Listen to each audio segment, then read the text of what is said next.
Samajwadi party के कद्दावर नेता, उनकी तूती बोलती थी, आज उनकी रिहाई हो रही, क्या कहेंगे? नवरात्र के पावन पर्व में माता रानी की कृपा हुई है और उनकी जीत हुई है। क्या आजम खान बीएसपी का दामन थामेंगे? राजनीति करने वाले राजनीति करें, हमारे नेता थे, सम्मानित हैं और रहेंगे। जाएगी सरकार, बीजेपी जाएगी? 10% मैं कहता हूँ सरकार 2027 में समाजवादी पार्टी बनने जा रही है। सड़कों पे आते हैं तो आप पुलिसिया लाठी डंडा मार के उनको भगाते हो, ये कहाँ का न्याय है? जो महंगाई दर कम हो रही है, इससे सरकार को फायदा मिलने वाला है। एक हाथ से देना, दूसरे हाथ से छीनना और छीन के फिर दिखाना। इस दरमियान में जो जीएसटी का बेनिफिट लिया है, वो बेनिफिट कहाँ गया है? किस जगह पे आपने इन्वेस्ट किया है? कितना तगड़ा जीएसटी लगा है? उसका लाभ लेके आप कहाँ किए उस पैसों का? इसी मुद्दे पर बातचीत करने के लिए हमारे साथ डॉक्टर इंद्रसेन शास्त्री, राष्ट्रीय सचिव समाजवादी पार्टी शिक्षक सभा के मौजूद हैं। इंद्रसेन जी, सबसे पहले तो टीवी 24 नेटवर्क में आपका बहुत बहुत स्वागत है। धन्यवाद। इंद्रसेन जी, पहला सवाल कि समाजवादी पार्टी के कद्दावर नेता, और कहा जाए तो उस समय के जिस समय समाजवादी पार्टी सरकार थी, उनकी तूती बोलती थी समाजवादी पार्टी में या कहें पूरे उत्तर प्रदेश में आजम खान, और लोगों के रहनुमा भी कहे जाते थे। आज उनकी रिहाई हो रही है, क्या कहेंगे? पहला सवाल।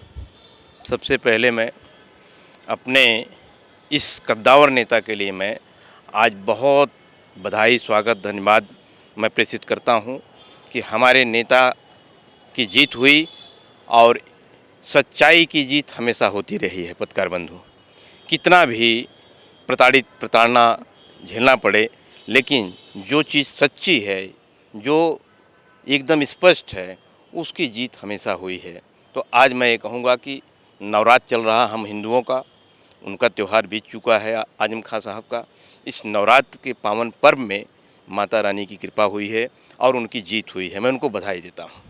अच्छा, एक चीज़ ये भी है कि कहा जा रहा है कि अभी मीडिया में भी खबर कुछ चल रही थी, कुछ ट्रेंड हो रहा था कि जेल से छूटने के बाद आजम खान बीएसपी का दामन थामने वाले हैं। क्योंकि आपको एक चीज़ बता दूं, बीएसपी जिस तरीके से अभी 9 अक्टूबर को बहुत बड़ी रैली राजधानी लखनऊ में करने जा रही है, इससे क्या लग रहा है कि क्या आजम खान बीएसपी का दामन थामेंगे या फिर समाजवादी पार्टी के साथ में ही खड़े मिलेंगे? क्योंकि अखिलेश यादव या कहें शिवपाल यादव भी कह चुके हैं कि आजम खान कहीं नहीं जाने वाले हैं, वो समाजवादी पार्टी के साथ में रहेंगे।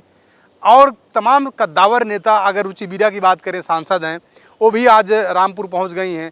ऐसे तमाम नेता रामपुर पहुंचे हुए हैं। सारे लोग कह रहे हैं कि जो हमारा कुनबा है, इसी कुनबे में आजम खान रहेंगे।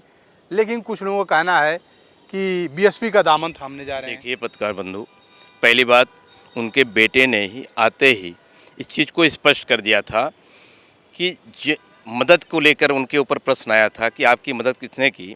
जो मदद करते हैं वो दिखावा नहीं करते हैं।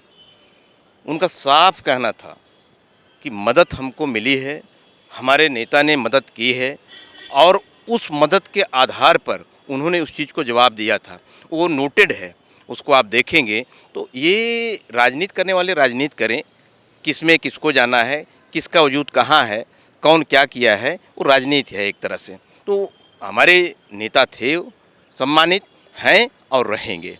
उसमें एक तमाम तरह के जो प्रश्न आ रहे हैं, वो एक प्रश्न ही रह जाएगा। अच्छा, एक चीज़ बात ये भी है कि समाजवादी पार्टी के नेता हों या उसके समर्थक हों या उसके कार्यकर्ता हों, लगातार कहते हुए कहते हुए रहते हैं कि जो आजम खान हैं, इनको बीजेपी जो है प्रताड़ित कर रही है, बीजेपी फर्जी मुकदमे लगा रही है। तो आपको नहीं लगता कि क्या ये सच्चाई इसमें कहाँ तक है? क्योंकि उनके ऊपर 72 मुकदमे थे जिनमें उनको हाई कोर्ट ने जमानत दी है। बंधु, बकरी, भैंस, ये सब मुकदमे क्या है? एक इतने बड़े कद्दावर नेता के ऊपर ये शोभा देता है? ये आरोप प्रत्यारोप नहीं तो और क्या है? ये जो आपने प्रश्न किया, इस सरासर आरोप प्रत्यारोप नहीं तो और क्या है? ये बदले के भाव से हमेशा काम किए हैं। अब बदले के भाव से मैं कह रहा हूँ चैलेंज के साथ कि आज भी काम कर रहे हैं। अभी इन्होंने एक आजम खान हमारे जो है, अभी इनको बेल मिली है। अभी एक मुद्दा आया कि अब जातिगत आधार पर रैलियाँ नहीं हो सकती है। इसका कानून तो बहुत पहले बना है, आप नया थोड़ी ना किए हो कोई कि पुलिसिया अधिकार पे डंडे चलाओगे और रैलियाँ कराओगे। खुद आपको चेतना लानी पड़ेगी। मैं बीजेपी वाले लोगों को कहना चाहूँगा, बीजेपी के जो शीर्ष नेता हैं उनसे भी मैं कहना चाहूँगा कि अपने अंदर जब सुधार लाएंगे तो एक स्वतः राम राज्य जो सब सपना कल्पना कर रहे हैं तब वो सामने दिखेगा, और एक बराबरी का दर्जा सबको देंगे तो वो उस अधिकार के आधार पर उनको भी वो संतुष्टि मिलेगी और वो संपन्नता आएगी और उस हिसाब से वो अपना जीवन यापन करेंगे। एक सवाल ये भी है कि अखिलेश यादव कह रहे हैं, भविष्यवाणी कर रहे हैं कि 400 सीटें। तो एक चीज़ बताइए कि जो अखिलेश यादव की भविष्यवाणी है कि बीजेपी की सरकार जाने वाली है, क्या आपको ये लगता है कि बीजेपी की सरकार जाने वाली? क्योंकि अगर देखा जाए तो जिस तरीके से बीजेपी लगातार अपनी रणनीतियाँ बदल रही है, लगातार जिस तरीके से बीजेपी मेहनत कर रही है, तो क्या आपको नहीं लगता कि जो अखिलेश यादव भविष्यवाणी कर रहे हैं, भविष्यवाणी में क्या सच्चाई है? हमारे राष्ट्रीय अध्यक्ष जी भविष्यवाणी नहीं करते, हकीकत बयां करते हैं।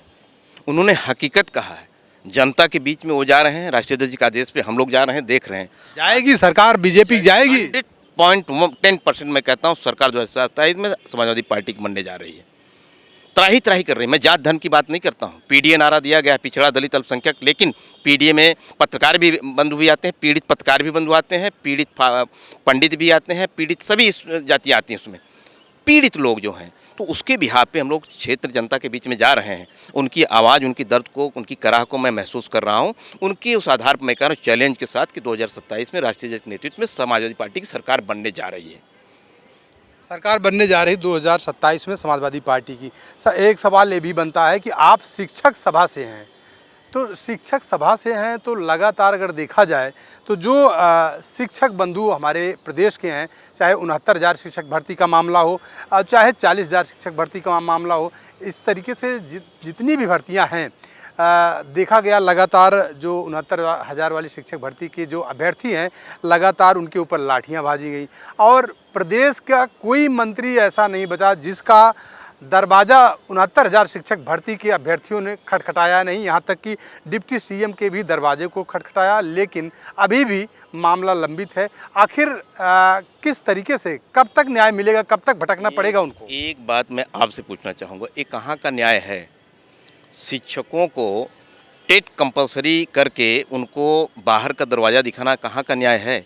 कितनी मेहनत के बाद, कितने समस्याओं को झेलने के बाद वो उस स्थान पर अपने को स्थापित करते हैं, तो आपको कौन सा राइट है उनको बाहर का दरवाज़ा दिखा दो? अगर वो अपने अधिकार को लेकर सड़कों पे आते हैं तो आप पुलिसिया लाठी डंडा मार के उनको भगाते हो, ये कहाँ का न्याय है? सारे लोग जान रहे हैं शिक्षकों के बहुत सारे मुद्दे हैं। उन मुद्दों को अगर आप छेड़ेंगे तो शिक्षक ही नहीं, कई विभागों में आप देखेंगे तो कितनी गतिविधियाँ, अभी स्वास्थ्य में अभी आपके डिप्टी सीएम साहब भी जाके जो भर्ती है इस समय आपके मेदांता में, वहाँ पर उनको देखने गए थे। वो किसका बनवाया हुआ है? आदरणीय राष्ट्रीय अध्यक्ष अखिलेश यादव जी का। उसका लाभ ले रहे हैं कि नहीं ले रहे हैं? क्यों लाभ ले रहे हो भाई? आप अपने उसमें जाओ, देखो ना कितनी अपना हॉस्पिटल दिया कितना। तो ये मैं कहना चाहूँगा कि आप जो भी व्यवस्था दे रहे हो उस व्यवस्था को केवल सुदृढ़ कर दो सही तरीके से, तो सब आपका सम्मान करेंगे। नहीं तो आपको हमेशा इसी तरह से झेलना पड़ेगा प्रताड़ना। अब आप भेदभाव रखोगे, उसका प्रस्तुत आप जनता आपको 2027 में देगी। नेताजी, एक सवाल आपसे ये भी करूँगा कि सरकार ने अभी नवरात्र शुरू हुआ है परसों से, और ऐसे ही मौके पर सरकार ने एक बहुत बड़ा कदम उठाया है, बहुत बड़ा फैसला लिया है जीएसटी की दर कम करने का। तो एक चीज़ बताइए कि सामने चुनाव है बिहार में, और ऐसे मौके पर सरकार ने इतना बड़ा कदम उठाया जीएसटी का, जिससे आम जनता की जो समस्याएं थी, आम जो महंगाई थी, वो महंगाई दर कम हो रही है। तो क्या आपको इससे नहीं लगता कि जो महंगाई दर कम हो रही है, इससे सरकार को फ़ायदा मिलने वाला है? विधानसभा का चुनाव बिहार का, और फिर 2027 में विधानसभा का चुनाव उत्तर प्रदेश का है। क्या इससे जनता को फ़ायदा मिले? जनता को फ़ायदा तो मिल ही रहा है, लेकिन क्या इससे बीजेपी सरकार को फ़ायदा मिलेगा? देखिए अनिल जी, ये तो वही हाल है ना कि एक हाथ से देना, दूसरे हाथ से छीनना, और छीन के फिर दिखाना। तो मैं यही कहना चाहूँगा, बढ़ाया किसने? इस दरमियान में जो जीएसटी का बेनिफिट लिया है, वो बेनिफिट कहाँ गया है? किस जगह पे आपने इन्वेस्ट किया है? कितना तगड़ा जीएसटी लगा है? उसका लाभ लेके आप कहाँ किए उसके पैसों का? उसका जवाब कौन देगा?